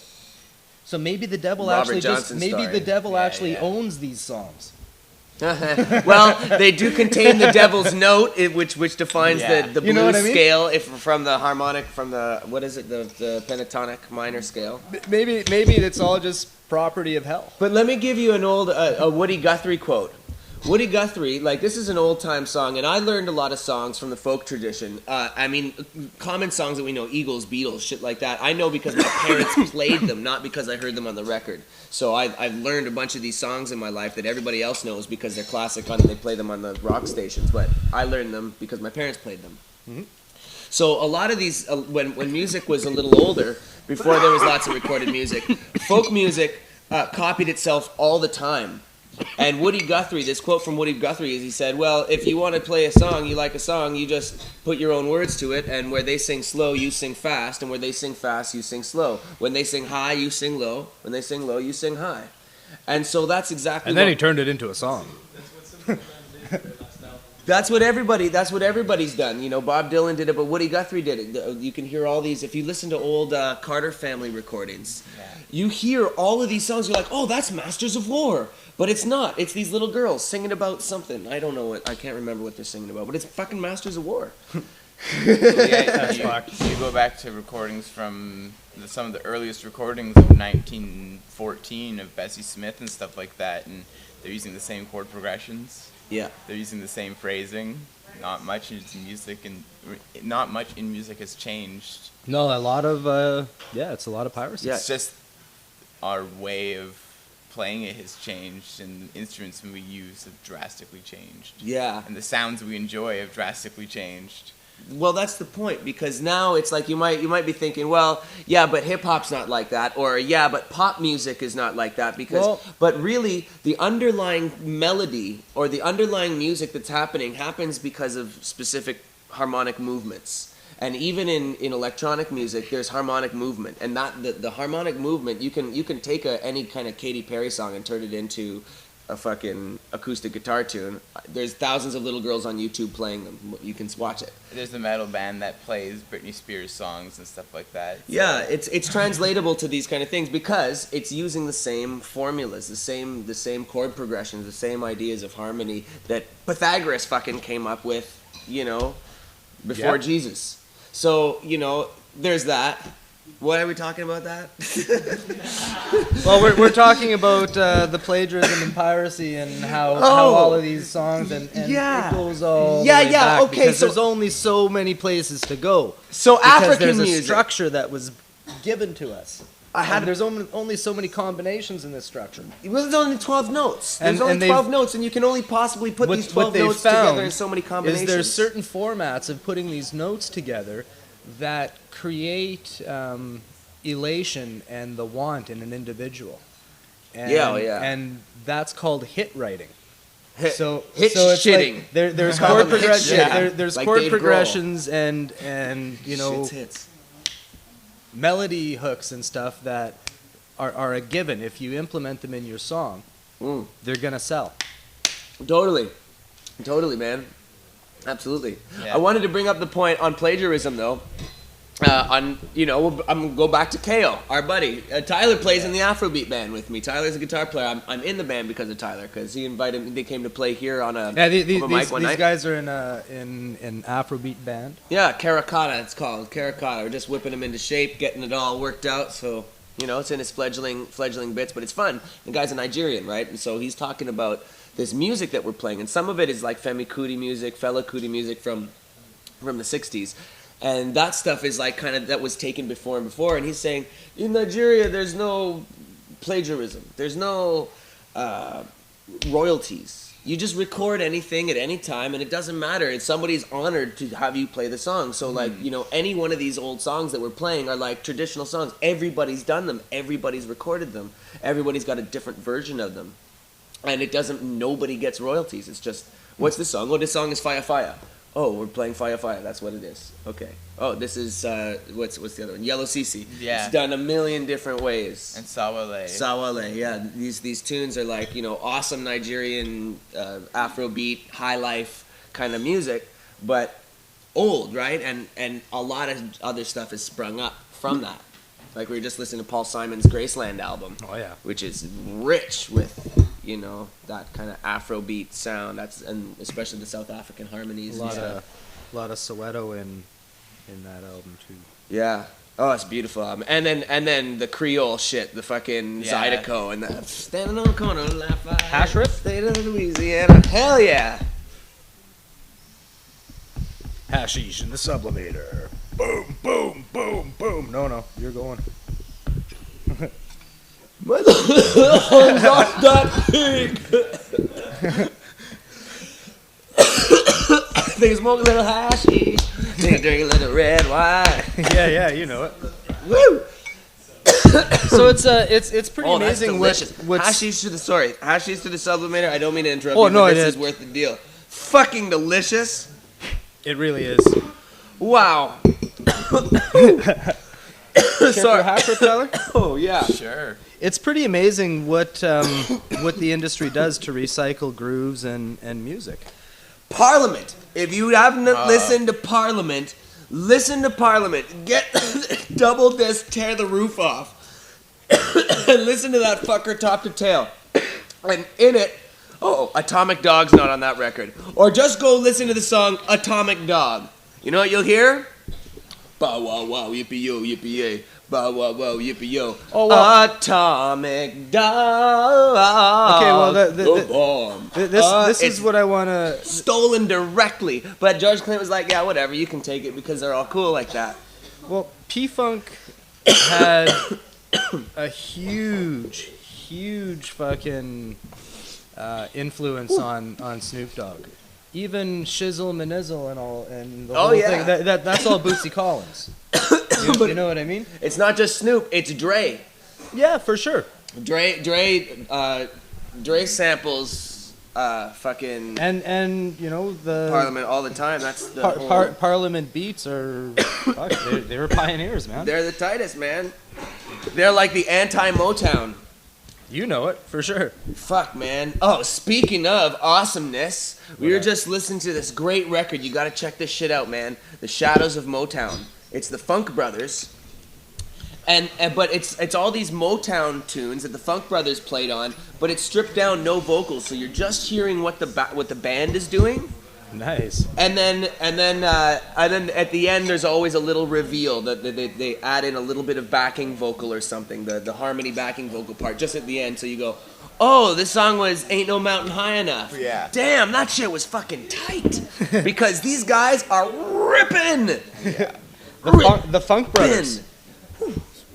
Yeah, Funk Especially Brothers. when you know they were all in the same room together Yeah, they're all playing those tracks. Yeah. You know, it wasn't pieced together on a computer or anything like that. They were all there. They had to know their parts all the way through and be able to rip them like they fucking knew how to do it, you know? For sure. Which it's easier said than done, right? They went to work every day, just like a job, and they went to the studio and they ripped these songs out. They were just fucking great players that were playing all the time. And you listen to these things and you're like, oh my God, listen to what they're doing back there. Is that really how the music goes behind this really popular song? Heard it through the grapevine. We listened to the first 2 minutes of it, and not until they went to dun dun dun dun dun, which is kind of halfway through, but we realized what we were listening to. I thought it was like a funk record. Yeah. That's fucking funny. Yeah, it's unbelievable, man. And so there's this story on there where they say, they're like, man, you know, we used to just go down there and play, and one day we all showed up to work, and there was this sign on the door. It said, there will be no work today. Studio has moved to Los Angeles. And he's like, well, I guess they were looking for a different kind of sound. So me and the band, you know, we just kind of went back to what we were doing, playing our blues, playing our jazz in the clubs, and, you know, that's how it ended. That's crazy. That's how Motown ended in Detroit, you know. So anyway, it's kind That's of it. Hey man, we're moving to Los Angeles. Sorry. They didn't even say that. They left a fucking Yeah, note. this is the memo. In case you didn't get the memo, this is it. That's fucking crazy. Well, fucking A. All right. Wait, there was one other plagiarism story. You had a funny one. Yeah, no, it's just the ridiculousness of the plagiarism. When after CCR got big, John Fogerty left, went to a different record label, and that record label who had CCR sued John Fogerty for sounding like CCR, even though he wrote all the songs for CCR and was the main leader of CCR. He got sued for sounding like John Fogerty. That's crazy. And they replaced John Fogerty with a fucking with a John Fogerty sound-alike. Yeah, they did. That's fucking hilarious. What is it? Creedence Clearwater Revisited or something? Is that what it's called? I think Oh, so. come I'm not on. sure. I'm not even joking. They should call it CPR because that shit needs help. Should be recycled. Yeah, dude. Yeah, dude. Fucking A, well. Fucking A. Fun talking to you, brother. Awesome day. Right Yeah, on. a lot of Thanks fun. for coming out. Thanks for having me. Thanks for listening. See you guys later. Have a good one. Adam, Bowen, and Tyler. Ripping. That hash is delicious. You should have some. I'm going to. Marijuana Man. You want to come and show us your rolling tray? Sure. He's got this fucking wicked rolling tray. It lights up and stuff. I don't know. I think it's like an iPad. He says no. He says, no, man, it's a rolling tray. Oh, so that was it. That was Marijuana Man with the rolling tray. And, oh, wait, no. Just joking. How's it going, brother? It's going really well. How about you? Fucking pretty good. I can't complain. Just Show's ripping rolling along nicely. Ripping some hash out of the sublimator. Welcome to everybody out there in B-Real land. We're thrilled to be here as always. We are. Rocking the talk. Been smoking fine marijuana all day long. Care for a quick A quick hash sublimation. sip? Little sip of some hash.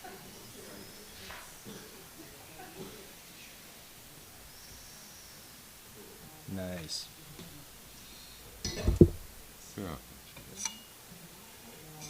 Yeah, man, that's very nice. That's pretty good, eh? It's gentle. So hi to Ginga, if you're still out there. Yeah. Sofa Snail, I saw you in the chat. Sofa Snail's in the house. Wicked. Everybody else who's joined Yeah, us hey, today. man. This is another thing I want to start working on is incorporating the chat people. So if any of you guys have questions, any of that kind of shit, fire away and we'll do our best to answer. You know, so I want to make this a little more interactive and personal. You know, Some more let's all fucking toke together because Let's interface. Let's interface. So I just wanted to mention earlier on in the show you were talking, and for a couple of years I raised scapegoats. Really? Yeah. Crazy. Yeah, it was. They ate a lot though, so and the cheese wasn't all that good. So stop doing that. Well, my uncle tried raising skate goats. And we Scapegoats, found wow. out they weren't very good on ice. That And would when be you stood fun. on their backs, they got mad. It was like, no, these things are unstable. I thought he said scapegoat. Yeah, skate goats, yeah. And No I good also on ice. used to own a Basil hat. You owned a Basil. Well, I thought that was a Basil hat, but it turns out it's not. It's not. It looks like it's wool. It's not Basil at all. Now, hats off to Basil Hat if you're still around. Yeah, I man. doubt you're watching this, but Google search him and find that guy. fucking A. Victorian ankles. So we ran across That's a couple of stories out there on the interwebs. That's crazy. There's a police report from Columbus, Ohio, that 14 Columbus police officers reported exposure to harmful mold and grow house chemicals while executing a search on a suspected grow-op. Wow. 14 officers. Now, they don't tell you any more about it through the entire thing, but at the end of it, it said none of the officers immediately sought medical attention during the investigation after being exposed to mold and grow house chemicals. That's because it's not a big deal. Yeah, so But had that grower, been operating on, actual standardized rules and regulations that weren't imposed under prohibition, be it legal production, he wouldn't have had those problems because he would have been able to set his show up right. now they found 54 marijuana plants in the grow house, and they also seized 7 pounds of marijuana. Now, here's the way I thought about it, though, is it was 14 officers, and they went on to say that included 3 sergeants and 1 corporal. 3 fucking sergeants. What's that? Wow. 10 We've never other seen mold regular and cops grow they chemicals. Let's Now, get exposed to this. Maybe we The can get first some cop went compensation. in, and he saw this dangerous mold and those chemicals. He himself was exposed, but he didn't stop the second guy. Second guy Come here, came check in. this out, man. 3 sergeants and a corporal were all brought in, and all 14. And then 10 others. Yeah. And not one of them was smart enough to not be exposed to the dangerous chemicals. What a bunch of fucking nonsense. That's ridiculous. Yeah. There's a lot of crazy shit out there on the net about marijuana this week, let me tell you. Oh, yeah? Oh, yeah. What was it? A group of former DEA chiefs have warned that you've got to stop this legalization movement that's happening, and you got to do it right away. Now, these are people who have made their whole fucking lives Got it, you based guys. Just on stop, that. please. Right? They make their whole living based on the fact that marijuana is illegal, and they now are crying out that it should stay that way. It's Like, funny, eh? I'm surprised that there's never any backlash to that ideal, right? I don't get a chance to lobby for, for the money that's coming to me. How much money comes through this building. I don't get to say, wow, come on. I'm lobbying for more. Yeah, and they want to do any cutback, and you go, no, you can't do that, right? You got to keep spending that money. It's fucked up. It is fucked up. To sum that up. Well, no, I don't have that page again. That thing has pages? It's Oh, flat. Yeah. How Really does that good for work? rolling weed. If you've got one of these things, you can watch movies while you roll your weed. You can Well, that's surf pretty the cool. web. Now, that other story was from Columbus, Ohio. This is from just down the road. This is the police blotter for this past few days and some of the things that have happened in this town. Now, here's what the cops had to do. Now, at 11 a.m. on Friday morning, there was a report of females walking down the street smoking marijuana. Oh, no. Police were unable to locate the females. Right? Shoplifters arrested. That's what they did. They're actually writing this stuff? Yeah. At That's 10 p.m. Friday night, a suspicious person reports of a person yelling and kicking the air. No suspect was located. At 10 a.m. Saturday... There'll be no air kicking. You can't. Who are you? Kicking air. At 10 p.m. at night. That's oxygen abuse. You're under arrest for oxygen abuse. You kick the air. Also on Friday, at the same time those females were walking down the street smoking marijuana, reports of a dead raccoon in the roadway. It was removed. They found the raccoon, but they couldn't find the chick smoking weed. At 10 a.m. Saturday morning, a barking dog near Military East. Note was left for the owner. Wow. That's crazy. They're reporting everything. 12 p.m. reports of someone tampering with a vehicle near Spanger's lot. When the subject was contacted, it was determined that the subject's daughter had locked her keys in the car. No tampering had occurred. Now, where is this police force from? This is in From Ohio? yeah, near Columbus, Ohio. Holy fuck. 9 p.m. reports of hearing a lot of yelling in the area near Gardenia. Police were unable to locate the source of the yelling.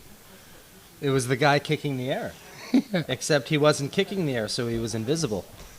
Sunday morning at 4 a.m., a subject was going through the dumpster near Rankin.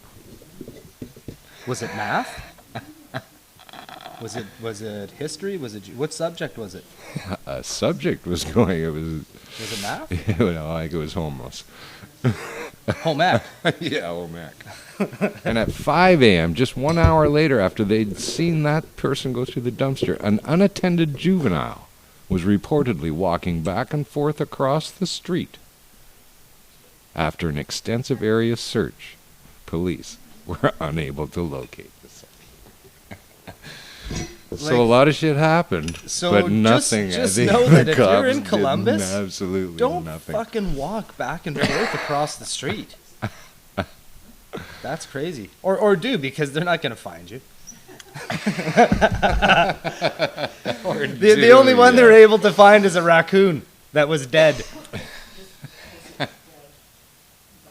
That's crazy. So, I don't know what to say about the So if any of those the females, Columbus police. any of those That's females who were walking down the street that morning, you might have had something to do with killing that raccoon. I don't know. Maybe he found the roach. Or contact us. That is too fucking funny. So Yeah, there's the lighter just- side. I think the Columbus Police Force should be regular guest stars on Saturday Night Live. Oh, That that'd would be funny. fucking awesome. Those 14 guys that all rushed into the chemicals like- in the mold. With special guests, the Columbus Police Force. Na, na, na, na, na, na, Yeah, na, na. That's fucking awesome. So yeah, I was looking on the chat earlier as the show was going on, and kudos to Al here for fucking puffing as hard as he does. Can you believe this guy? Puffin'? Yeah, he's pounding weed here. Everybody does in our culture around And here. it's funny because this is just, to me, this is just normal use. Yeah, this is actually pretty normal for us. It may seem like we might be putting on a show, but we I'll are go just home and I'll continue this for another few hours. You know, make something to eat. yeah. A And we couple do more this all day. hours, and then go out to open mic tonight, which takes place here, 307 West Hastings. Hey, are we gonna be streaming that shit? We're gonna try to soon, if not tonight. That's crazy. You might tune in to pot.tv anytime. We've got live stream stuff going on too. Or check the archives. Archives have got things in it, and Al and I do a show every week. You can tune in to look for From Under the Influence. Maybe we can work something out with B-Real and see if we can get. Maybe we can get him on the show. Key of Green, well that too, but maybe we can get Key of Green streaming on B-Real TV as well. Yeah, we got jams in the Kia Green every Tuesday night, and There's a lot of wicked fucking content. It's killer. marijuana music for marijuana people, really, and lots more. We have a blast and good music, so hope you can tune in sometime, and It's we'll good times. continue to see you here on Tuesdays. I want to thank everybody involved. We couldn't do it, or I couldn't do it without anybody here. Otherwise, I'd just be sitting here in the dark talking to myself. With his pants on backwards. Yeah, oh fuck, man! Backwards pants, like that. That's crazy. That's when the you're- first then for me. You know you're stoned. It's never happened before, but with the sublimator, I'm sure it's gonna happen again. So whatever. Maybe I'll join Crisscross. I was told Crisscross was a '90s kid hip hop band that wore backwards pants. How anarchist.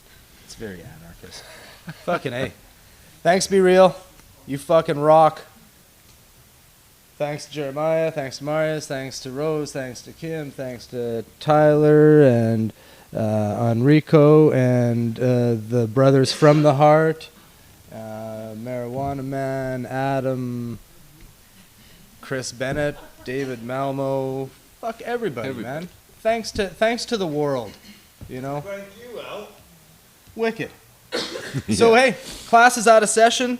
Like always, I'm not. I'm going to be in session all fucking day because that's how I do. So thanks for coming out. And tune in again because it's fucking awesome talking with you guys. And let's just start puffing together a little bit more. We want to know what you're smoking on. And we'll start doing communal bong rips and see if we can send that energy somewhere. Like, Nice. you know? Fucking A. All right. Be well. And if you're B-Real, I guess be real. Fucking A. You rock, bro. And thanks to Anthony, too.